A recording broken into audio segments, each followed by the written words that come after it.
Now, the US Securities and Exchange Commission has charged the founder of the collapsed cryptocurrency exchange FTX with defrauding customers of billions of dollars.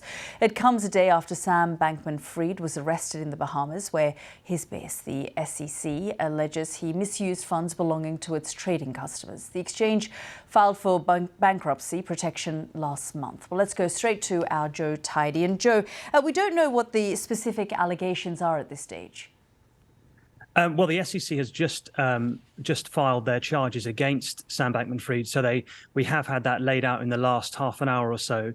And what they're saying is that, well, it's as we expected, to be honest. There's been allegations swirling around FTX and Sam Bankman-Fried for the last couple of weeks that he and his company may have used customer funds from FTX to pump and siphon off into Alameda Research, which was this cryptocurrency hedge fund that he also owned, but according to him, didn't run in the last couple of years. And it was a traditional hedge fund in the sense that it made large, risky financial bets on behalf of wealthy, large customers.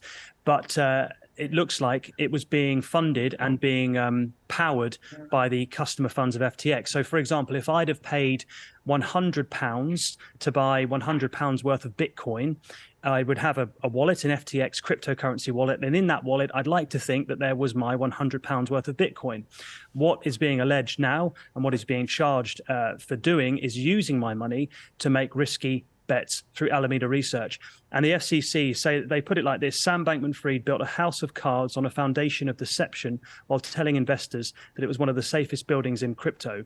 And you can sense from the charge sheet against Sam Bankman-Fried that there's a lot of anger here, not just legally, but also because this was a company and this was a man who was seen as a safe bet in cryptocurrency. He was lobbying for extra regulation, seen around Washington as being a respectable figurehead for crypto, the king of crypto, some people called him. And of course, the company was built, according to the SEC, on very shaky finances, and in the end, filed for bankruptcy. And now, of course, he's arrested in the Bahamas, held in custody, charges against him from the US, and it looks like he will face extradition to the US. And Joe, you, of course, have spoken to him recently. Yes, that's right. We went over to the Bahamas last week and I sat down with him last Wednesday in what was, now we know, one of the last interviews that he did before being arrested. And what was interesting to myself and producer Emma Ailes was just how confident he was that he wouldn't be arrested, and also how convinced he was that he didn't do anything wrong. He admitted, as he has done in lots of interviews since the collapse, that he mismanaged FTX. He was not doing very well in terms of bookkeeping. The accounts and the finances were in an awful mess. He admits all that, but he was convinced that he hasn't done any criminal wrongdoing, especially fraud. And I think we've got a clip we can show you. No, unfortunately, we don't have that clip. We will try and get it for the next edition. But you were just saying, Joe, that this is being described as a house of cards. Do we not fully understand the extent of it as yet, given how large the company was and how many other companies were linked to it? Well, I think there are two things happening with the FTX collapse. There's the ongoing criminal, now we know, criminal investigation into Sam Bankman-Fried and the company. And I think a lot of this has already come out from reporting from Reuters and from the CoinDesk website. They have already sort of outed these kind of allegations that are now being used as charges against him.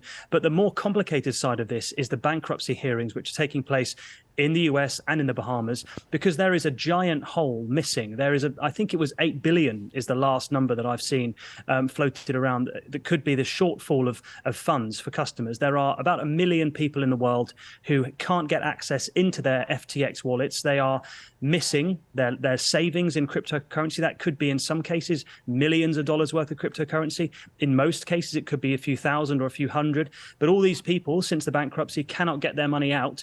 And the question is whether or not they can find that money. It appears from the bankruptcy hearings so far, and the proceedings that are ongoing, that there's not enough money there. There's only about $500 million in assets and liquid cash reserves of FTX and Alameda. So I think, unfortunately for those people waiting for their money, this arrest and these charges won't be any use to them. They are still looking potentially at losing all their funds.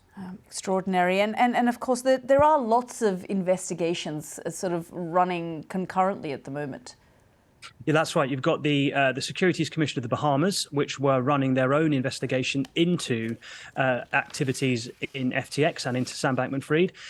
They have come out very strongly against any criticism that they perhaps have dropped the ball on letting FTX set up shop in Bahamas.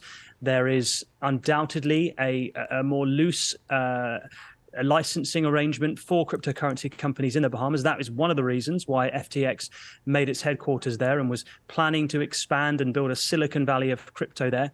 But they have said they are looking into this very seriously, and they are trying to launch their own, potentially launch their own charges against FTX and Sam Bankman-Fried. Then you've got the US cases against him by the SEC and others. It looks like they have now, in a sense, usurped any Bahamian investigations, because they have already asked the Bahamians to arrest Sam Bankman-Fried, and they've sent these charges. Now, of course, we expect the extradition request to come through.